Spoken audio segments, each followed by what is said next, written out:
હાલ વડોદરા જિલ્લામાં પ્રાથમિક શાળાઓમાં વડોદરા જિલ્લાએ પણ એક નવતર પ્રયોગ કર્યો છે કે દરેક ગામની પ્રાથમિક શાળામાં આ વખતે અમે બજેટમાં જોગવાઈ કરી છે કે દરેક પ્રાથમિક શાળામાં આરઓ પ્લાન્ટનું આયોજન કર્યું છે, એટલે દરેક બાળકને સ્વચ્છ અને શુદ્ધ પાણી મળી રહે. તેવી જ રીતે વડોદરા જિલ્લામાં આરોગ્યમાં પણ અમે એક નવતર પ્રયોગ એટલે એક નવી સુવિધા ઉપલબ્ધ કરવા જઈ રહ્યા છે, જેથી ડિલિવરીની સમયે જે મહિલાઓને પ્રસૂતિની પીડામાં જે પીડા થતી હોય તેમાં થોડોક રાહત થાય તે માટે અમે લેબર બેડની પણ વ્યવસ્થા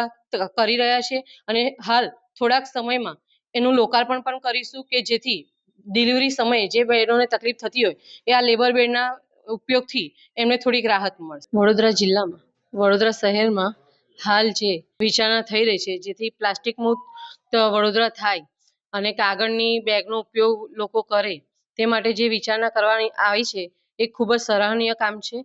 વડોદરા જિલ્લો પણ જો શહેરમાં પણ આ રીતે કામ થતું હોય તો વડોદરા જિલ્લો પણ